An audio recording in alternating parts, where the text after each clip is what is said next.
Hey there, good afternoon. Great to see you guys. Hey, Alice. Hey, Tyson. So excited to have another Google certified trainer, coach, and innovator session. These sessions have been a phenomenal way to get in touch with all of these Google Classroom experts. I'm thrilled that we have Alice Keeler here again today to talk about how we can design a more efficient classroom for everybody involved. Quick intro. I'm Anna from Schoolytics. Alice Keeler needs no introduction. And we are thrilled that you're here. Feel free to drop comments in the chat. Tyson is manning the chat. Thanks, Tyson. And we'd love to hear your questions, feedback, and we'll save time at the end for anything else that you'd like to add. Okay, so if Google Classroom feels like a black box, you are not alone. We have heard many times from administrators, from coaches, that we're doing so much to get people into Google Classroom, to be using Google Classroom, but actually getting anything out of it can feel frustrating. So if you feel that frustration, you are not alone. That is why Schoolytics was created. We, the engineers and all of us, are experts at pulling data that is meaningful and useful. And there is a lot of meaningful, useful data in Google Classroom. That's where teachers are putting their quizzes, grades, homework. There's a lot of data in there. There's even things that maybe you didn't think to look for, like a student workload or engagement or duration. All of that is in there. And with Google Classroom plus Schoolytics, you can pull some of that data out in an easy way. So in talking to teachers about Google Classroom and about how they're using it, this quote in particular stood out to me. Third grade teacher. She was saying that other teachers don't use Google Classroom fully, but that's not the teacher's fault necessarily. It's because there's not a way to see all the stats in one place. So if you don't have that full picture, how do you know what you're trying to align to? Using common assignment names, if you don't have all of those different places where data is going in, if you're not able to aggregate it, it's hard to know what you should be standardizing and if you're standardizing. So we can take you from all of these different classrooms with different grade books and bring all of that into one dashboard for teachers. And we're really focusing on insights. So it's not just raw data here. It's what do I need to grade? Who's missing work? And then we can go from those lower ordered questions of just what's missing all the way to the higher ordered questions like, are we reaching mastery? Do we need to be reteaching? Are the platforms that we're connecting to working? Alice is going to talk today about how you can do that as a coach or as a teacher. And as a Google certified innovator or coach or trainer, you're going to get access to some of our more premium offerings. So you'll be able to do things like see our quick view reports or celebrate student progress with high fives. And everything that we do in Schoolytics is based on data. So we're using that Google Classroom data to give you insights on your classroom. You can do things like keep students on track, monitor progress by topic and tag. And again, the goal is to go from those lower ordered questions, just what's missing, to the big questions. Do I need to be reteaching? I spent so long on that lesson, but the kids really get it. After this, we'll share the slides, and we have links in the slides, which are going to show you where to find all of the reports that we're talking about. So in summary, at Schoolytics, we have reports for teachers. We help you make data actionable and easy. For students and guardians, we help you feel part of the conversation. That allows you to stay connected about what's happening day to day. And then parents can jump in with a question because they know what's happening. And finally, for school leaders like coaches or admins, this data provides instructional guideposts. Are we on the right track? And can we know sooner if we aren't? Okay, with that being said, I'm excited to hand it over to Alice. Again, needs no introduction, author of many books, most recently Stepping Up to Google Classroom. Alice, I'm excited to hear what you're thrilled about with Schoolytics. Hey, thanks for having me today. As many of you know, I am a Google certified innovator and I am a big Google Classroom enthusiast. In fact, I have a slide on that. I do love Google Classroom, but Google Classroom just got better. as much as I love Google Classroom, it is easy to use. It connects right up with my Google accounts. I'm big into collaboration, and I just love that option. Students can edit file and we can work together. And all these great products use roster sync that I'm able to bring my class into, like quizzes and IXL and all these other products that work really well with it. There's so many great reasons to love Google Classroom, but there's a few head scratchers. As Anna pointed out, all of this stuff goes in, but there's not a lot of stuff that comes out. And we are limited on the kinds of information we need, and we really need that information in order to do our jobs really well. So how easy is it to get the data out of Google Classroom, and how easy is it to communicate with parents from Google Classroom? These are some things that Schoolytics solves. As a teacher coach, we need to support teachers, and the only way to do that is to have good information. If I don't have the right information, I don't know who I need to support. And when I say who I need to support, that can be on multiple levels.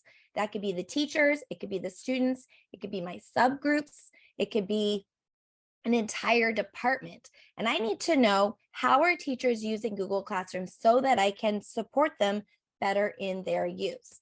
Now, at the free level for Google Class or for Schoolytics, it is on an individual teacher basis, but we can take this even further with a coaching approach where at a district-wide account, you're able to see across classrooms and really get a lot more data that's going to help you to support and encourage teachers so that they can use Google Classroom in a better way and really truly feel supported.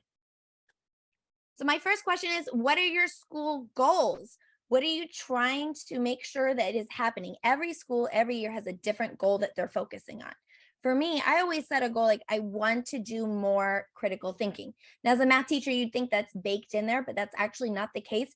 Most of the math problems in the math book are DOK1. So how do I know that I'm moving my students further to be using the different 8 mathematical practices and the different standards, that I'm covering those standards, and that I'm increasing critical thinking? I feel that I'm asking more critical thinking questions, but I don't actually know. And currently, there is no way for me to easily get that information out. In the past, before Schoolytics existed, I literally would recommend to people to create a DOK chart of 4 quadrants. And every time you assign something, to just hashtag in each of the quadrants which critical thinking level they're doing. I mean, sure, but wouldn't it be nice if it would just tell me? And so that is something that Schoolytics does. So think about this. Are you increasing critical thinking? Are you making sure that you're covering the standards? When we talk about the 4 C's of creativity, collaboration, communication, and of course, critical thinking, how do you know that you're hitting it? Are you hitting it across classrooms? Is everybody doing this? Really, when you get down to it, can you answer the question, school-wide, are you hitting that goal of increasing choice and voice with students? And those tools that you've paid for, are they being used? Are they worth being renewed? And the facts are that is difficult information to get, especially if you're relying on just interviewing teachers and asking them. We need a more consistent way to be able to get the right answers to help us to support and encourage teachers in ways that are really actually meaningful. So I love Schoolytics. I love it so much because I can just easily connect it up with all my Google Classrooms, including the ones that I am a co-teacher in. So you'll notice here in this dashboard of Schoolytics, along the top, it has all these great filters, and maybe you'll see that it says all. So I'm looking at all of the aggregated data across all of my classrooms so I can answer better, did my students understand? And something I always noticed is that my 7th period always did worse, and my 1st period always did better. Did they? That's a gut feeling. I feel that my 1st period always did better. I didn't actually know. And so now I can drill this down. I can look at 1st period. I can look at across the classes. I can combine them together. Just look at my algebra classes. Just look at my geometry classes and separate that up, but aggregate them together. And then as coaches, you're going to want to do that. Look across all the 3rd grade classes. Look across all the reading assessments and everything that they're doing across classrooms. You're going to want to have that data for all. Now, something I'm really excited about, it's a pretty new feature. You'll notice here on the left side rail, when you log into Schoolytics, it gives you all kinds of great ways to drill down and get that information out of the black box that you always need to know so that you can actually support teachers. And the topics, tags, and categories. What? What are topics, tags, and categories? Topics are Google Classroom is designed to be organized by topic. And I bet you've always wondered, how are they doing by topic? Many teachers like to organize their Google Classroom by Unit 1, Unit 2, and Unit 3. So how are they doing on Unit 2? That is something that is challenging to know unless you are using Schoolytics, where it is wicked easy to know. You click there on topics, tags, and categories, and you're going to see, you can see here on this particular screenshot, it says topics at the very top, and I'm looking at all of my class topics. And this is a screenshot from my professional development account. So my topics are a little wonky. So I have learning with forms because it was a PD day. But whatever you have, if it's Unit 1, Unit 2, Unit 3, or if you do it by week, and I know some people, they organize their Google Classroom by type, like quizzes, formative assessment, homework, reading, however you organize those topics, you're going to be able to gain those insights quickly and easily. And I'm going to one up you on that. Are they doing better this week? Are they doing better this week than last week? Well, I feel like they are. I see students doing well on this particular. What does that mean they're doing well? I need some data to substantiate that and so that I can know. So you'll notice at that filter right along the top, it says in the last 30 days, and I can change that to the last 7 days. And I can change it to the previous 7 days. And I can set that date range so I can say last week we were performing at this level, and this week we're performing at this level. Doing goal setting. Look at all this great Carol Dweck research out of Stanford, is the power of goal setting. And you can't goal set if you don't have some data to see if you've met your goals. And so this is going to make it so easy. You literally just click on topics, tags, and categories, and you can see how they're doing by category. But you'll notice it also has that middle option of tags. I'm going to get into that in just 1 second. And then also grade categories. So, you know, when you select the grade categories in the sidebar, when you create an assignment, and you say homework, test, quiz, you can actually get the breakdown of how students are performing, and you get to filter and look at that data how you want to. You are not held captive to a default way of presenting your information. What do you want to know, and how do you want to know it? Do you want to know it for all of your class sections or just one? Do you want to know if they've been improving and look over the last 30 days compared to last week, compared to today? You have that power and that control simply by changing those filters along the top. And it's so easy. So hashtags, I was going to tell you I was going to get into this. The hashtagging is kind of a hack. It's a hidden Easter egg. So what we really need is your help to help teachers to know about this, because this is where it gets personal. You want to talk about personalized learning. This is where it starts, not with some self-paced computer program. It's you tagging the assignments in ways that work for you in your classroom. What are your school goals? Hashtag that. But you want to be consistent. This is where we need our coaches. We need our coaches to come in and say, we're using hashtag collaborate. This is our hashtag for the standard, hashtag for formative assessment. We're all going to agree to use these particular hashtags so that we can look at it and see if we are meeting our goals. And it is simple, simple, simple. All you got to do is type it. So when you are creating a Google Classroom assignment, I just push enter a couple of times and I do hashtag whatever my standard is, hashtag the tool that I'm using, hashtag which of the 4 C's I'm using, hashtag the DOK level, hashtag if it's group work, hashtag if it's individual work. I sometimes will put 20 hashtags on there. Like, think of any way I could possibly want to break this down and see how my students are doing. Now, I spent all of last year hashtagging all of my assignments, and Schoolytics gave me this great overview report. Schoolytics gave me this great overview of how my class was doing individually, right? So per class, right? So I could tell that my first period was doing well on critical thinking and maybe my second period wasn't. But how was Johnny doing? So we've now added this new feature, and I had the best conversation of my life at the end of this last school year. So right when this new feature came live where I could break it down by student, how they do on each of the hashtags, I had a surprise phone call from a parent and I was able to say, hey, let me pull this up. Took me a few seconds. They didn't even know that I was doing it. I open up Schoolytics and I'm like, okay, I can tell that he's engaged. He does all of the warm-ups, the participation activities. He does all those. If I assign a quizzes, because I'm always hashtag quizzes, hashtag Jamboard, whatever the tool is, I hashtag it. He does it. But when it comes down to doing group work where it's a critical thinking task, he struggles. And anything where he has to do it over time kind of loses some steam. And so I was able to rattle off very specific strengths and weaknesses for this kid just by the fact that I was consistent in using hashtags all school year. I would say that is hands down the best parent conversation I have ever had. And it was so easy because I just opened up Schoolytics, clicked on the kid's name, went to the tag report, and was able to see how they were performing on all of those tags. And even better, I could say if he's improving. So we look, you know what? Last time I talked to you 30 days ago, this is where we were at, and this is where we're at today. It's making a difference. Those intervention strategies that we said that we were going to do, I said I would do these things. You said you'd support me by doing those things. They are working, or they're not. But I know, I don't just feel. And literally, you just type it into the description. Super simple. But I'm going to make it even easier for you.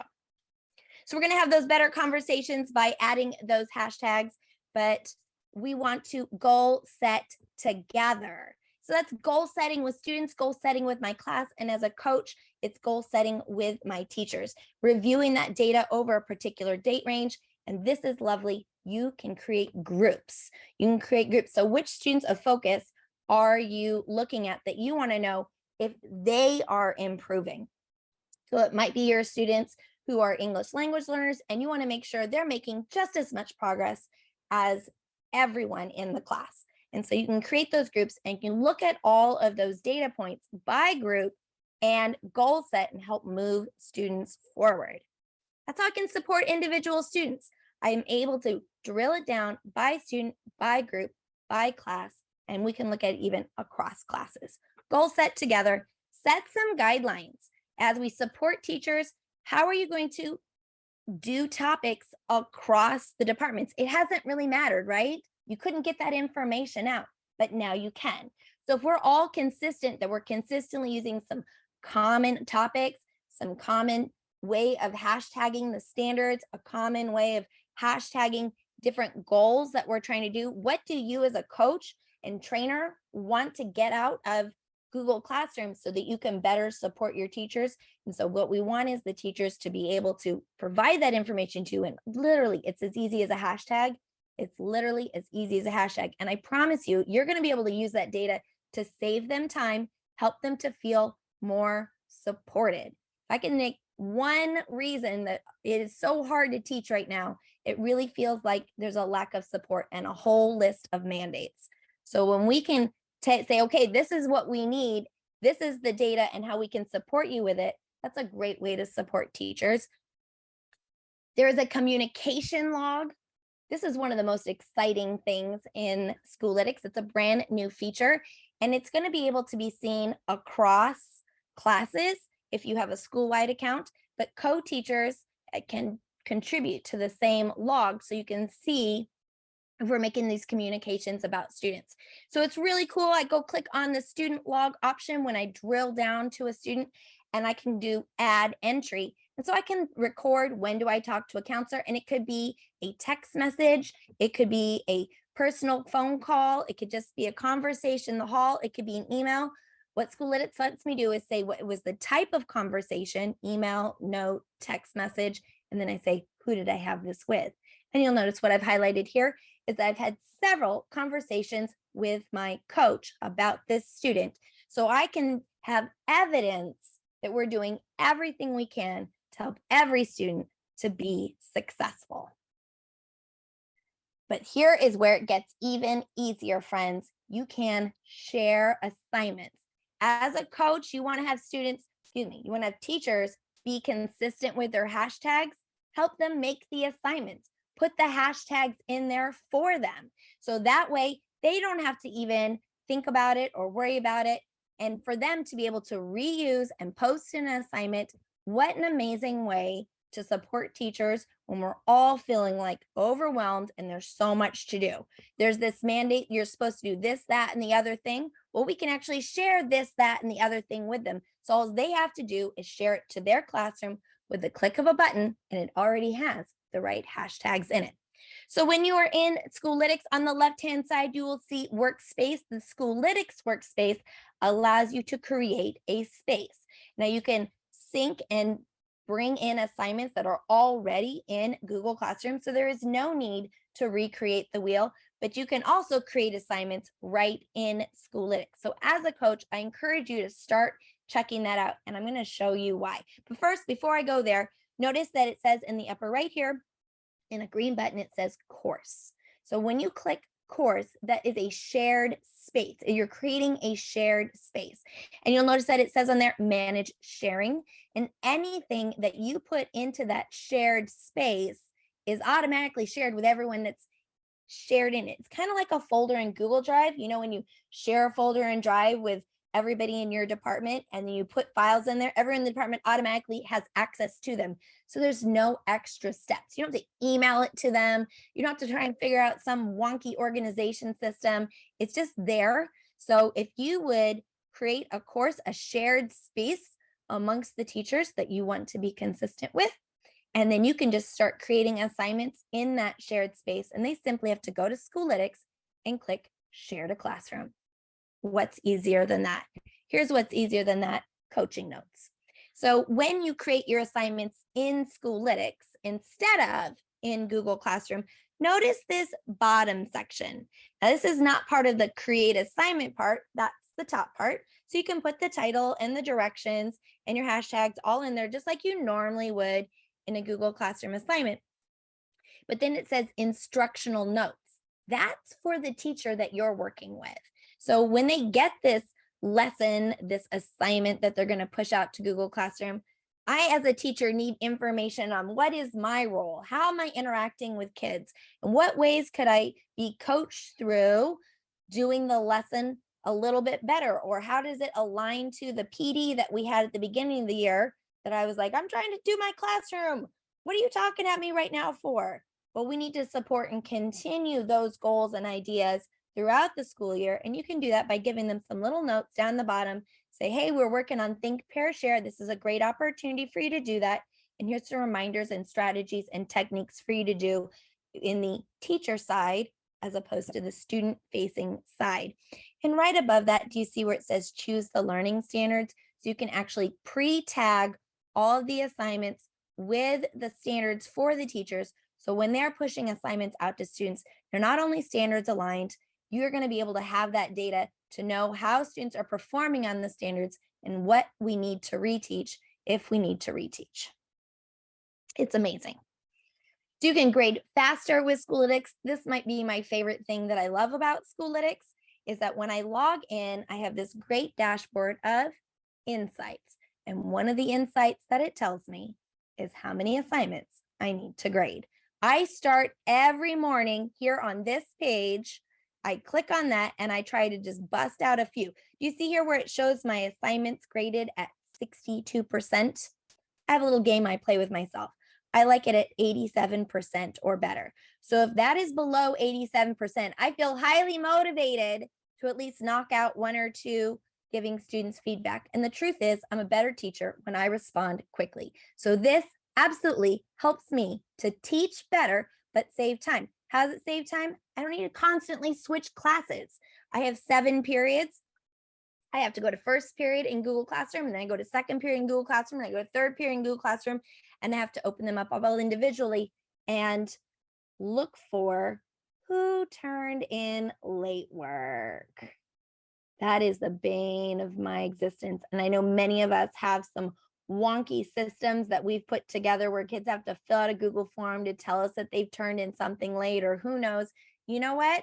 I'm going to just make it a lot easier for you. A lot easier. I can click on turned in at. Now, again, this is all my classes, or I can filter it down and just look at just my algebra or just my geometry sections. So I can click on turned in at, and I sort it by who turned it in when. And so if that second assignment submitted is from 3 months ago, notice it would be just as easy for me to know that it was turned in as if it was due today. And so I'm going to get this list of what students have turned in. That's a paradigm shift. If we want to talk about personalizing education, here is how we're going to do it, is we're going to allow students to not have to be all on the same pacing guide. It is nearly impossible without the right tools to know how I can support students and keep them motivated, so I can see by my student statistics that they are completing work, they're making progress, and they're showing growth. And it might take them a little longer, but their points average is showing me that it's really high quality work. And so this is the game changer, because as one person, I can only do so much, and you can't ask me to do what's unreasonable. Even if it's amazing for kids, I still only have 24 hours in a day. I'm going to spend some of those sleeping, and I'm going to spend some of them with my family. And so this is going to buy you a lot of that time back and literally make you a better teacher. I am going to guarantee that. Click on turned in at, and you'll notice where it says assignment title, that those are, when it says assignment title, that those are hyperlinked. Last couple of things that you can do with Google Classroom is a bulk download of progress reports, to a Google Doc. Remember, we're talking about personalizing and doing better. Google Classroom gets better when I can control the information that parents see. So parents are going to be able to see this Google Doc bulk download of progress reports. And that's something you're going to get with the Teacher Pro, which is what you're all going to get today. Thank you for participating. Otherwise, in the free account, it's just downloading. I don't want to say just, because it's pretty cool. It is downloading progress reports one at a time. And in this case, I can do it all at once, and then I can customize them. It's a Google Doc. I can delete elements, I can put in personal notes, and I can share them. And that's actually a new feature as well, is when you share, you can share it automatically with the students and guardians. And sharing it with the guardians automatically is a Teacher Pro feature. You can post missing assignments to the stream. When you have a parent says, what is my kid missing? That is a difficult thing to answer. I can give you a list that is just what they're missing from the last 7 days. Just because sometimes it's overwhelming. We all have some kids that are like way behind. You're like, here's the 50 things you're missing. That's overwhelming. So I like to shorten down the date range and then go in, because I export it to a Google Doc, delete out some of the rows. I'm like, these aren't going to get you a lot of bang for your buck. Let's focus. Let's goal set. Here's 3 things that you can tackle and accomplish. And I can do that in the Google Doc. Or, a lot of our kids don't have email. They just don't have email, or they don't check it. So they might as well not have it. So you can actually post those missing assignments individually to the stream. That's one post per student, so nobody else sees what another student is missing, but it does help them to get on task quickly. So am I having a sub? I'm going to tell you what I'm going to do when I have a sub. I go into Schoolytics and I push the list of missing assignments to the stream. And that is my sub lesson plan, is for them to work on missing work and get caught up. And it gives them the live link right to the assignment so they can get started and feel successful and have something meaningful to do, when sometimes it can be challenging when I don't know who is coming in to teach my math class. So you can email missing assignments, you can post them to the stream, you can notify the guardians, and you can do it in bulk. So I encourage you to please check out Schoolytics. It is free for teachers, so you can all be on the same team. Anna? Great being on your team, Alice. Thanks again, everybody.